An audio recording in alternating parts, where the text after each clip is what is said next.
महाराज, मृत्यु से छुटकारा, मृत्यु का भय से छुटकारा ना दिलाया हो,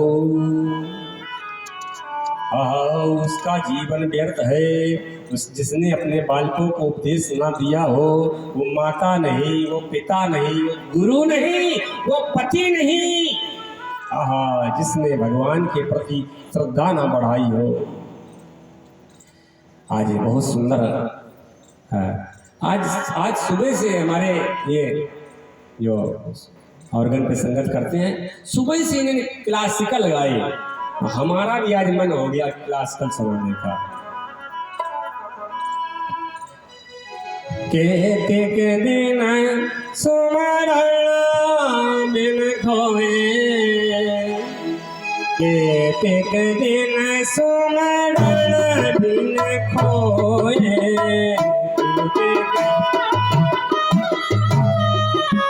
जय हो। कहते के दिन सुमरण बिन खोए,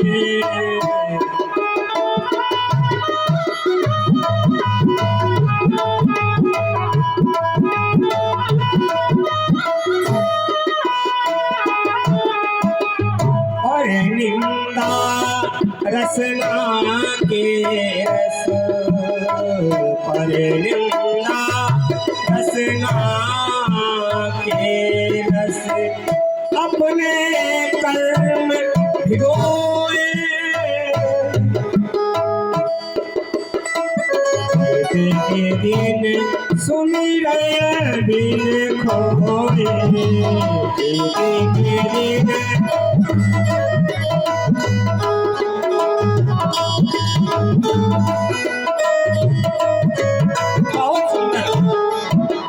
तिलक लगाए, कोई खड़ा तिलक, कोई ऐसा तिलक, द्वादश तिलक भी लगाते। तिलक लगाए चले बगस्वानी,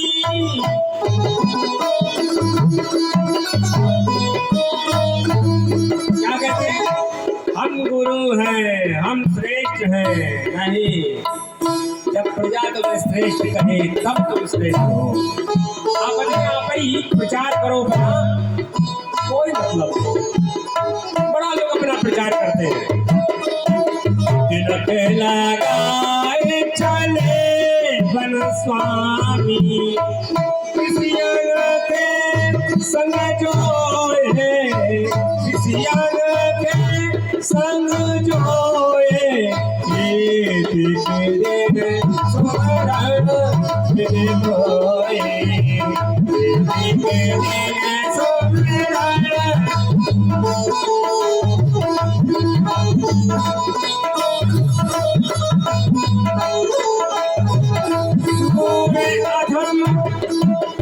सूर्य अधम की कोने,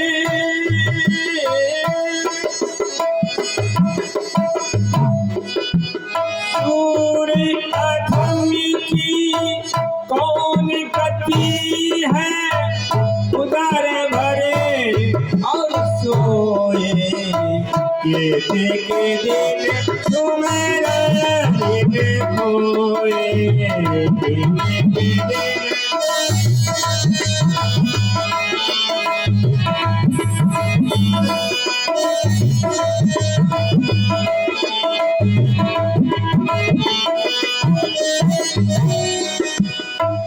इन्हीं के वंश में हुए भरत, राजा भरत।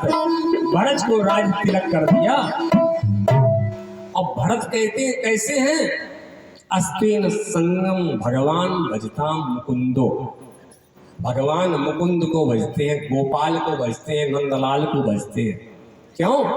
मुक्तिम ददाति करिश्म भक्ति योगम, भक्ति योग की साधना करते हैं। तो महाराज इनको अच्छा नहीं लगता ये राज का चलाना। अपने पुत्र को महाराज तिलक करके और चले गए नेपाल। नेपाल में गंडकी नदी के किनारे चले गए। गंडकी नदी का विशेष महात्मा है। भरतस्तु महाभागवतो भगवते वासुदेव महापुरुषो श्री वस्तु कौस्तुभ वनमाला पांचजन्याम कौमुदकीं गदां पद्मं सुदर्शनं सर्वत्रं विजयं करोति। मतलब भगवान जहाँ पर शंख चक्र गदा वनमाला विभूषित से रहते हैं और उस क्षेत्र की रक्षा करते हैं, वहां पर भगवान रहते हैं। कहाँ रहते हैं भगवान? अरे भगवान तो वहां जल में भी रहते हैं। जो गंडकी नदी का पत्थर होता है उसे क्या बोलते हैं? मैंने कल बताया था, शालिग्राम। शालिग्राम किसे कहते हैं? जिनमें सोना होता है उनका नाम होता है हिरण्यगर्भ, इसलिए उनको शालिग्राम कहते हैं।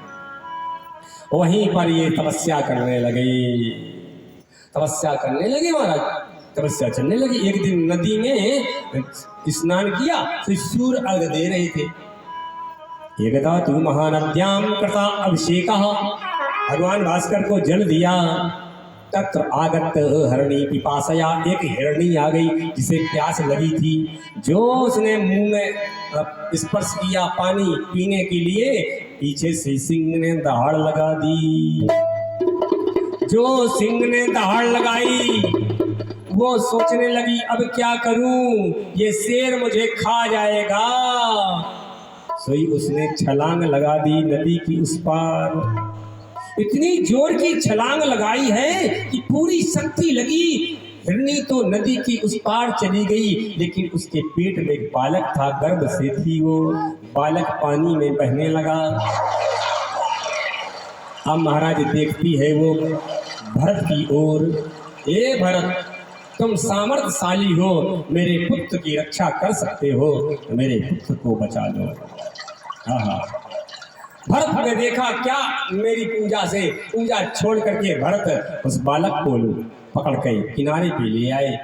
अब बालक किसी को जानता नहीं, भरत को जानता है, तो भरत की पीछे आ गया, आश्रम में आ गया। आश्रम में मृग का बालक बहुत जल्दी दौड़ने लगता है, गाय के बछड़े से भी ज्यादा चंचल चतुर शीघ्र दौड़ने वाला होता है। अब महाराज ये बालक उत्पात करने लगा, फूल फैला दे, कुसा फैला दे, अभी खाना तो जानते ही नहीं किसी, लकड़ी फैला दे, बैठे हैं पीछे खुजली करने लग जाए। अच्छा लगने लगा, इनका मन उसी में रमने लगा। संसार को छोड़ के आए थे, संसार छोड़ दिया, क्यों? भगवान का भजन करेंगे। और यहाँ भी आकर के वो कृत होने लगे, वही आनंद यहाँ आने लगा है। ममता मानो, ममता लग गई इनको, किससे? मृग के बालक से नारायण। और वो मृग का बालक इनके साथ में रहता है। एक दिन मृगों का झुंड आया, इसने देखा अरे हम तो व्यर्थ में इनके साथ में रह रहे, हमारे परिवार के खानदान के लोग तो ये। जैसे मृग का बालक गया तो मृगों ने उसकी शरीर से जो महक आई, जो सुगंधी आई, देखा कि ये अपने उसका नहीं है, इसके तन से मनुष्य की सुगंध आ रही है। तो मृगों ने उसे मार दिया, वही अधमरा करके छोड़ दिया, चले गए। इधर भरत जी मृग के बालक को ढूंढते ढूंढते वहां तक आए और क्या किया, मृग के बालक का जो सिर है अपने गोद में रख लिया और अपना सिर उसके ऊपर रख लिया। इतनी ममता, इतनी ममता। आहा, ममता तू ना गई मेरे मन से, ममता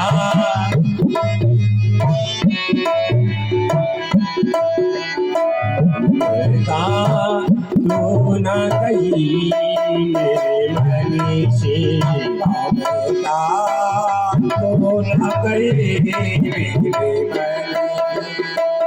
पाके बाल जन्म के साथी, ज्योति गई नैनन से।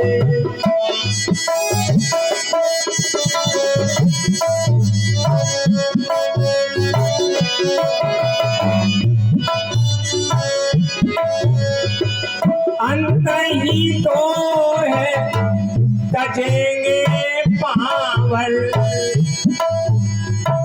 तू न कजय अबही से अगोता तू न गई गोरे मन से तो न गई